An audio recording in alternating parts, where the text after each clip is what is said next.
Hey, bonjour tout le monde, bienvenue dans une nouvelle vidéo. Aujourd'hui, on va faire un redraft, on va faire l'année 2012. Un repêchage qui est connu pour être un des moins bons repêchages, avec les premiers choix étant des Yakupov, des Ryan Murray qui n'ont pas vraiment été les joueurs qu'on espérait. Donc, on va sans plus tarder faire ce redraft. Donc, premièrement, vous pouvez voir qui étaient les 15 premiers choix ici et par quelle équipe. Donc, les Oilers avaient pris Neil Yakupov, puis je pense bien qu'ils vont changer leur choix si on fait un redraft, même que je suis certain. Puis, les Oilers, ils ont eu beaucoup de problèmes à se trouver un gardien depuis longtemps. Et dans ce draft, il y a un certain Andrei Vasilevski qui a été repêché 19e au total par Tampa Bay, donc, désolé, j'ai juste bugué. Donc, il a été pêché 19e au total par Tampa Bay. Donc, là, je pense que les Oilers vont le prendre first overall. Vraiment, vu que ce draft-là, c'est pas un des meilleurs drafts, je pense que prendre un gardien, surtout de la trempe de Vasilevski, qui est vraiment dominant, je pense vraiment que ça va bénéficier les Oilers. En 2012, les Oilers avaient besoin d'un gardien, puis ça pourrait bien les aider. Puis comme on le sait, Vasilevski est vraiment dominant. Il y a un Vizina, un Conn Smythe, deux Coupes Stanley, finaliste pour le Vizina, souvent consistant à chaque année. Donc, c'est mon premier choix. Deuxième choix, Columbus avait pris Ryan Murray. Je pense eux aussi qui vont changer leur choix en prenant le défenseur Morgan Riley qui avait été initialement repêché 5e par Toronto. Depuis que Morgan Riley est avec Toronto, il est vraiment excellent. Très bon défenseur offensif, beaucoup de points.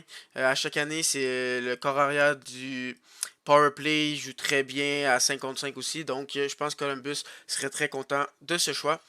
Ensuite de ça, mon équipe, les Canadiens, on a pris Alex Galchenyuk. Honnêtement, ça n'a pas été un tant mauvais choix. Oui, tu peux dire que c'est pas été notre joueur étoile, puis que là, maintenant, sa carrière est comme finie. Mais le temps qu'il était avec Montréal était quand même très bon. Il a même eu une saison de 30 buts. Mais je pense quand même que les Canadiens changeraient leur pick et je drafterais plutôt à la place le défenseur Jacob Slavin, que lui a été initialement repêché 120e, parce que Jacob Slavin, honnêtement, selon moi, défensivement, c'est le meilleur défenseur défensif. Il joue extrêmement bien défensif. Et en plus de ça, il ne prend pas de pénalité. Donc, en plus de bien jouer défensivement, il ne prend pas de pénalité. Donc, c'est très très bon. Ensuite de ça, quatrième, les Allen 2, c'est sûr qu'ils ils vont changer leur choix parce qu'ils ont pris Griffin Reinhardt. Ça a vraiment été on peut dire maintenant, vu que ça fait 10 ans, un flop total. Et je pense vraiment qu'ils seraient contents de repêcher le gardien Connor Hellebuck, qui a été repêché 130. Donc oui, dans mon top 4, j'ai deux gardiens. Mais c'est deux des meilleurs gardiens depuis les 5, ben, peut-être 10 dernières années. Depuis qu'ils ont été repêchés, c'est les deux des meilleurs gardiens de la ligue. Donc vraiment, un très bon repêchage pour les gardiens et pour les défenseurs, puisque mon top 4, c'est deux défenseurs, deux gardiens et aucun attaquant encore. Est-ce que ça va changer pour mon choix numéro 5? Et en cinquième au total, Toronto ont pris Morgan Riley. Je pense qu'il va être un peu déçu vu qu'il est plus disponible, vu que je le vois aller deuxième, mais je le vois quand même avoir un très bon choix en le premier attaquant, Philip Forsberg, qui était initialement repêché 11e par les Capitals. Euh, donc, je pense que Toronto serait vraiment content d'avoir un attaquant comme Philip Forsberg. Ça aurait été une attaque encore plus dévastatrice avec un Philip Forsberg, Matthews, Marner, Nylander, Tavares. Ça serait encore plus offensif, mais ils perdraient leur meilleur défenseur en Morgan Riley. Ensuite de ça, sixième, il y a les Ducks qui ont pris Hampus Lindholm. Ça a été un très bon choix. Honnêtement, ils pourraient reprendre ce choix-là si les Ducks avaient à refaire le choix, tout dépendant de qui ils préfèrent. Mais moi, je les vois plus prendre un attaquant en Tomas Hurtle. Vraiment, dans les dernières saisons, Hurtle a montré qu'il était vraiment un attaquant de premier plan. Initialement, il avait été repêché 17e. Donc, on peut voir qu'il a pris un jump à la sixième position, mais Hampus Lindholm n'était pas un mauvais choix non plus. Donc ensuite de ça, le Wild ont pris Matt Duba. Ça aussi, c'est un très bon choix. J'ai vraiment hésité entre lui et Colton Parayko et Hampus Lindholm. C'est un peu trois défenseurs un peu du même style que je vois qui ont eu des bonnes carrières. Mais à la place, je prendrais Colton Parayko. Je l'aime vraiment avec les Blues. Initialement, il a été repêché 86e. Là, je le vois faire un gros jump pour le Wild. Donc, ça serait vraiment un excellent ajout à cette défensive. Ensuite de ça, Penguins ont pris Derek Pouliot. Je pense vraiment qu'il serait content à la place obtenir le défenseur Hampus Lindholm, qui initialement avait été repêché 6e. Donc lui, il descend. Mais honnêtement, 6, 7, 8 jusqu'à à peu près 11, on pourrait les interchanger. C'est vraiment tout dépendant du style que tu préfères du joueur. Vraiment, c'est des joueurs à peu près du même niveau. Surtout Pareko et Lindholm. Au début, j'avais mis Lindholm avant. Alors ça, j'ai échangé. Mais c'est vraiment deux défenseurs excellents que j'adore. C'est ça, les Jets, ils ont pris Jacob Trouba. Il pourrait reprendre Trouba. Lui aussi, c'est un excellent défenseur.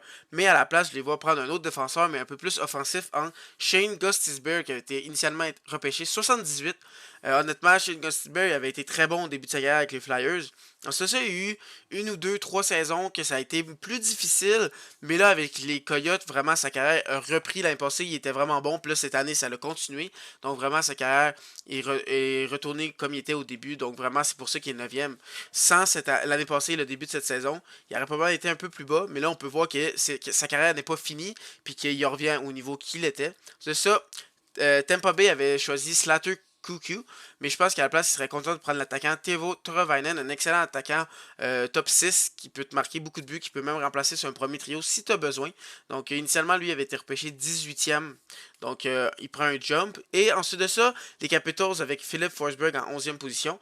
Il serait déçu de le perdre, mais comme il a échangé pour pas grand chose, Martin Erat et un joueur AHL, je pense que si on reculerait dans le temps, il ne si on reculait dans le temps, il ne ferait pas cet échange-là. Mais là, il ne pourrait plus avoir Philip Forsberg, puisque selon moi, il serait déjà parti. À la place, je les vois prendre le défenseur Jacob Trouba, qui initialement avait été 9e.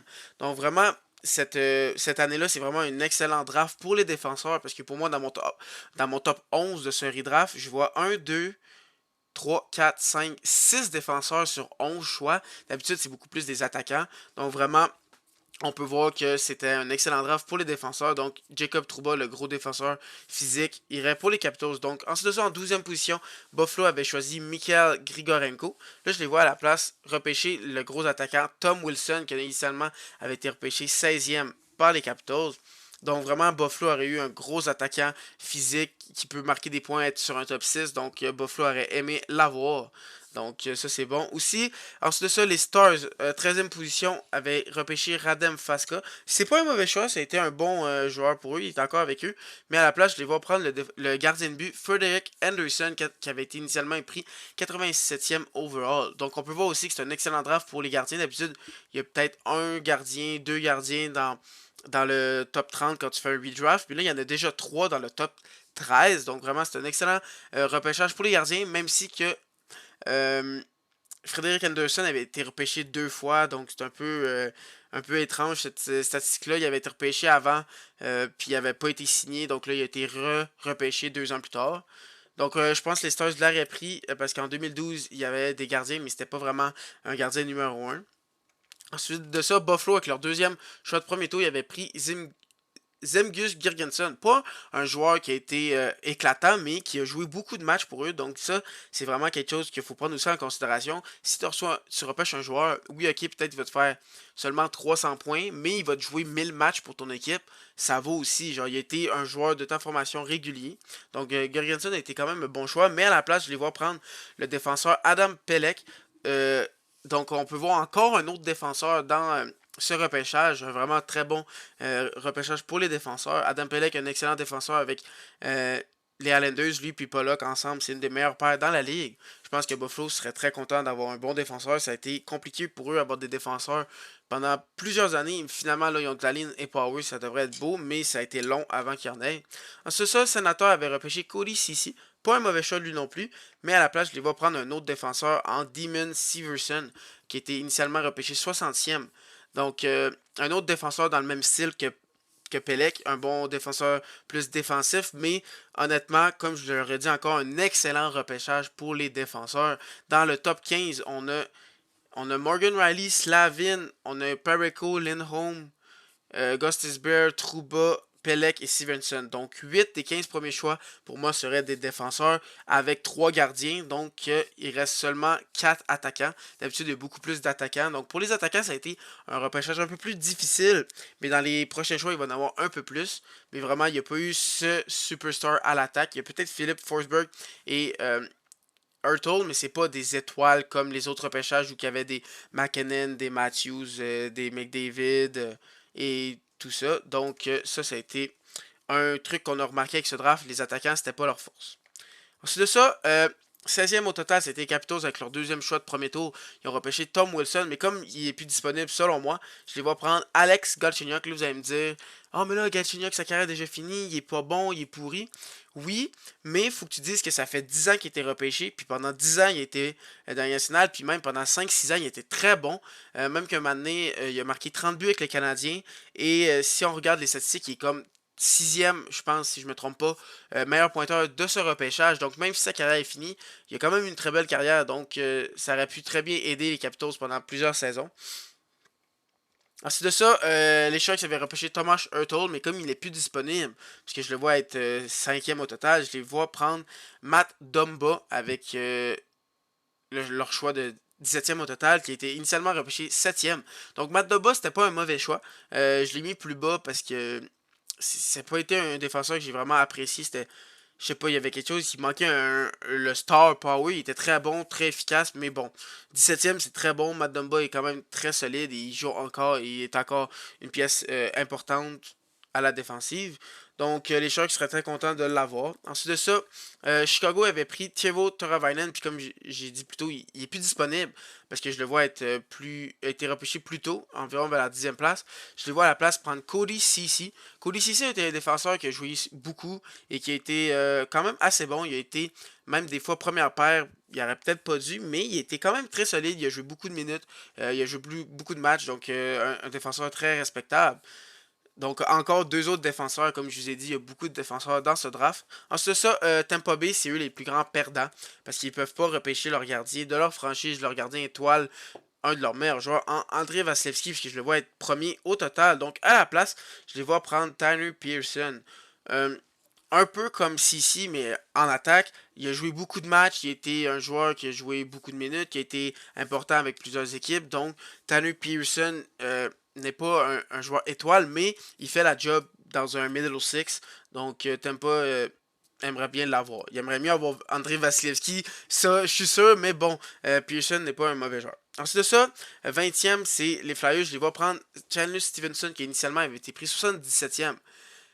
Stevenson, j'ai hésité à le mettre plus haut. Parce que honnêtement, si tu prends juste les 3 dernières années, tu pourrais le mettre top 10. Mais il faut que tu prennes que ça l'a pris 7 ans avant qu'il devienne vraiment un joueur étoile. Et si je refais ce redraft dans 3 années, 4 ans, il pourrait être beaucoup plus haut parce que vraiment en ce moment, il est éclaté. Il montre qu'il est un joueur top 6, un joueur étoile qui est capable de vraiment produire. Donc c'est pour ça que je le mets là. Donc si les Flyers le repêchent, ils vont devoir faire avoir de la patience pour atteindre son potentiel. Ensuite de ça, les Flames avaient pris Mark Jankowski, donc vraiment, il serait très content à la place de prendre Essa Lindell, un autre défenseur qui lui était initialement repêché 74e. Un vraiment bon défenseur défensif, un bon deuxième paire qui peut jouer sur le piqué. Donc vraiment, ça c'était un bon ajout pour les Flames. De ça, les Pingouins avaient pris Olimata 22e. À la place, je les vois prendre un gardien de but, Matt Murray, qui avait initialement été 83e. Donc oui, Matt Murray, il est pas là, il joue pas depuis longtemps. Il était repêché en 2012, mais il joue depuis 2016-2017, où il a gagné ses deux Coupes Stanley. Donc il a vraiment été dominant dans ces deux runs-là. Là, il y a eu beaucoup de blessures, c'est ça qui l'a ralenti, mais je crois quand même que Matt Murray c'est un excellent gardien, puis je pense que les Pingouins le prendraient plus tôt cette fois-ci, parce que ça a vraiment été une pièce maîtresse quand Fleury ça allait moins bien. Pour leurs deux Coupes Stanley, faut quand même dire qu'il y a deux Coupes Stanley, donc vraiment, Matt Murray c'est quand même un bon gardien. Ensuite de ça, les Panthers en 23e avaient pris Mike Matheson.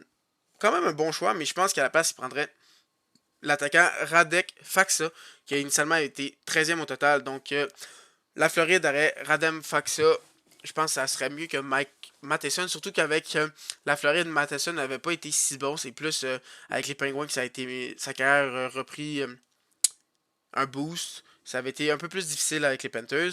Donc ensuite de ça, Boston avait pris Malcolm Subban. Je pense qu'ils sont un peu déçus. Il n'a pas atteint le potentiel qu'il voulait. Mais il a quand même été un bon backup. Il joue encore comme backup un peu partout. Mais je pense qu'il prenait le défenseur, le gros défenseur Brady Shea. Il fit très bien avec le style des Bruins, avec des Chara et des gros défenseurs comme ça. Ça met les Bruins de 2012 et des années 2010 serait encore plus effrayant avec un Brady Shea, un autre gros défenseur. Les Blues qui ont repêché 25e Jordan Schmal, je pense vraiment qu'ils seraient contents de refaire ce draft parce que c'est un gros bust, il serait content d'avoir le défenseur Olimata, un autre défenseur. Comme je vous le dis, il y a beaucoup de défenseurs dans ce repêchage. Donc Olimata, un bon défenseur, deuxième, troisième paire, qui fait la job. Rien de fantastique, mais t'es sûr qu'il va être tout le temps dans ta formation. De ça, les Canucks, 26e, ont pris Brandon Guns. Et je pense qu'il serait très content d'avoir un autre joueur, Zimgus Girgensson. J'en ai parlé un peu plus tôt. Girgensson, c'est pas un joueur qui va te faire une tonne de points. Il va être plus un troisième trio, quatrième trio, mais il va jouer. Il va être là dans ta formation. Il va jouer. Il est pas souvent blessé. Puis il a joué beaucoup de matchs avec Buffalo. Donc on peut dire que même si c'est pas le meilleur, il joue. C'est un joueur de ta formation. C'est un joueur important. Donc c'est pour ça que je le vois être en première ronde. C'est ça, les Coyotes avaient pris Henrik Samuelsson. Je les vois à la place prendre Connor Brown. Connor Brown, j'ai hésité à le mettre avant Girgensson parce que Connor Brown a un peu plus de potentiel offensif. Mais j'ai préféré mettre Girgensson. Mais Connor Brown aussi connaît une très belle carrière. Un peu un joueur de troisième trio qui peut remplacer un peu ses deux premiers trios si ça en a besoin. Ensuite, ça, un joueur similaire que j'ai pris 28e pour les Rangers à la place de Brady Shea, c'est Chris Tierney, initialement repêché 55e. Donc Chris Tierney est un peu dans le même style que Connor Brown. Donc je pense que les Rangers seraient contents avec ça. Alors c'est ça, les Devils seraient très contents de refaire un draft parce que Stephen Matto était un bust. Il a pas pen out. Donc il prendrait l'attaquant Josh Anderson qui était initialement repêché 95e. Donc Anderson, ça a été un peu plus long à commencer à vraiment être plus productif. Il y a eu des problèmes de santé, ça allait pas bien avec Columbus. Donc là, avec les Canadiens, ça va beaucoup mieux. Donc s'il continue, il pourrait monter dans le classement. Mais je pense que les Devils seraient très contents d'avoir un attaquant comme Josh Anderson. Ensuite de ça, le dernier choix de la première ronde, c'est les Kings qui avaient pris Tyler Pearson. Puis comme il est plus disponible, je le vois être pris plus tôt. Je les vois. J'ai hésité en plusieurs joueurs que j'aurais voulu mettre. Donc les joueurs que j'ai pas que j'ai enlevés, que j'ai pas mis dans mon top 30, il y a Andres Antanasiou que j'ai vraiment hésité. Il y avait Colton Sisson, Jake McCann. Il y avait plusieurs joueurs que j'ai vraiment hésité à mettre. Donc aussi Ryan Murray et tout. Mais j'ai choisi les Kings qui prennent le gardien Linus Hallmark qui était initialement repêché 163e. Donc initialement il avait été pris vraiment tard. Donc pourquoi je le mets aussi bas? Parce qu'en ce moment il est vraiment dominant. Et genre il excelle avec Boston. Donc si je fais le redraft dans quelques années, Hallmark va probablement être plus haut. Mais vu qu'il vient de commencer à être un starter, j'ai pas pu le mettre plus haut.